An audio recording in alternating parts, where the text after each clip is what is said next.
Okay, so first of all, good evening, everyone.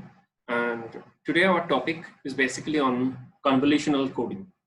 Okay, so it's basically the error control coding, a class of error control coding. We have already studied the linear block code, the cyclic code, and these are all the error control coding.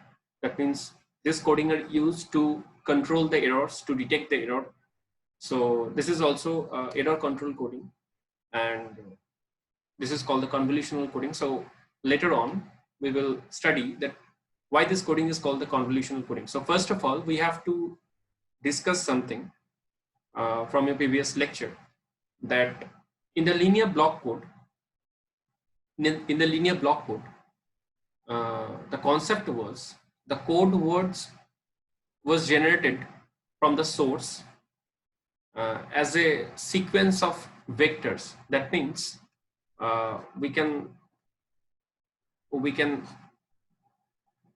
mm, say that a list of a set of code words, suppose a code vector which is called C. C is a set of code vectors. That means C equals to is a set of code vectors C1, C2, C3, and every code word is basically consists of n number of code bit and k number of message bit. So from that we represent the code word as n comma k, as you know from the previous lecture. So what this depicts actually, n comma k. So n means the code word is being represented by the n bit and the message is being represented by the k number of bits. So it's a bit representation.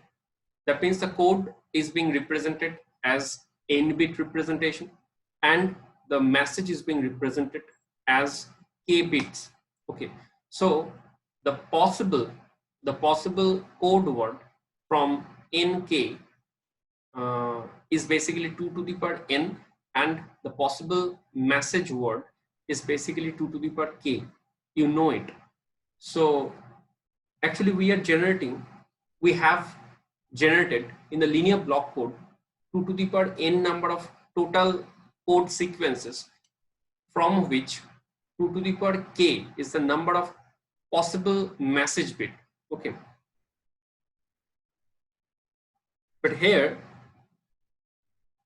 we have used encoder and whose output is not in the block form. That means likewise linear block code, the output of the encoder for the convolutional coding is not a block, okay, a block of codes, but rather it's an encoded sequence. It's written, just follow my arrow or follow my cursor on the screen, you can see that.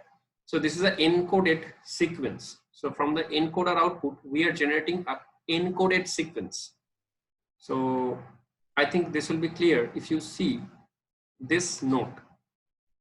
So this is an encoder and this is input message segment. This is called segment, and each segment, that means M1 is a segment, M2, M3 and M4, these 4 segments, and each segments are consisting k number of bits, okay, k number of information bits.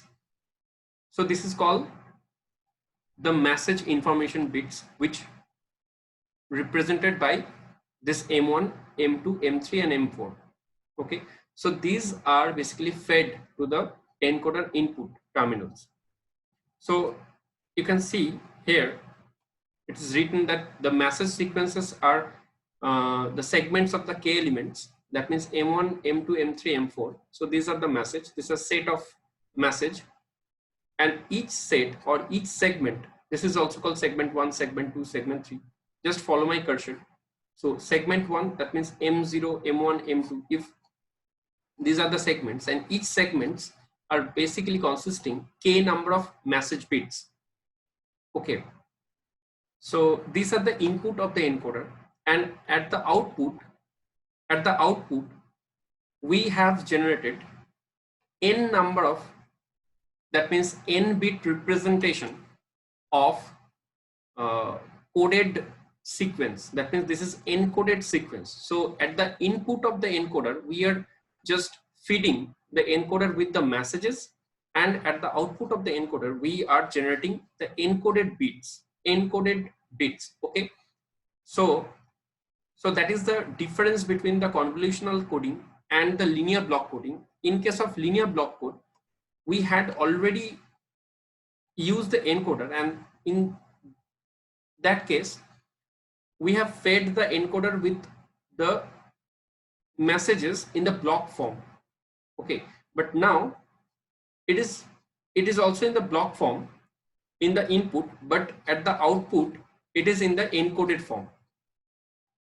Okay, so these are the thing, and the whole set of encoded sequence form a convolutional code that is called cconv, and where there is a one-to-one relationship between message sequence and encoded sequence. That means message sequence and encoded sequence. That means at the input there is a message sequence, as we have seen, and at the output there is a encoded sequence. Okay, so this is the thing. This is basically the theoretical part.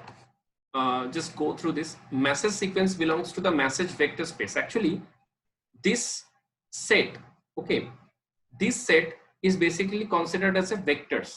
That means vector space. This all the set is called the vector space, and this each segment is called the vectors.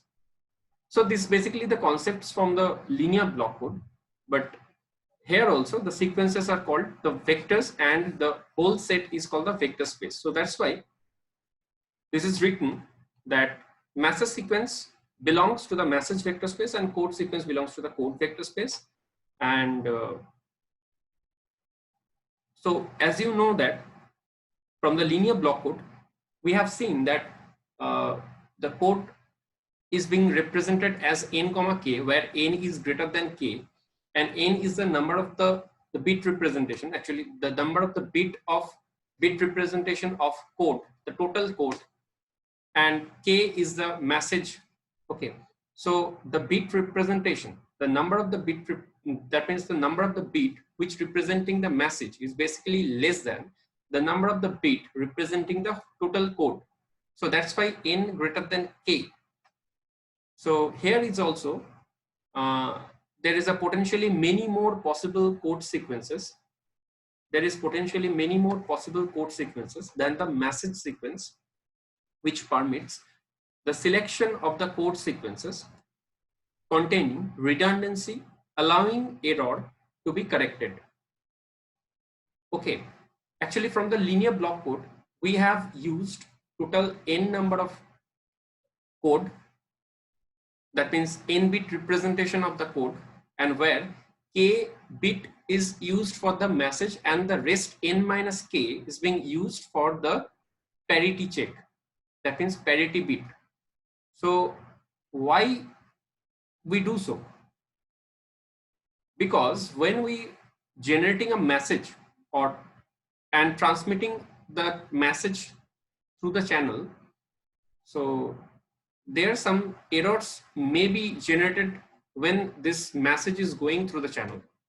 Okay, and the desired message we may not get at the receiver.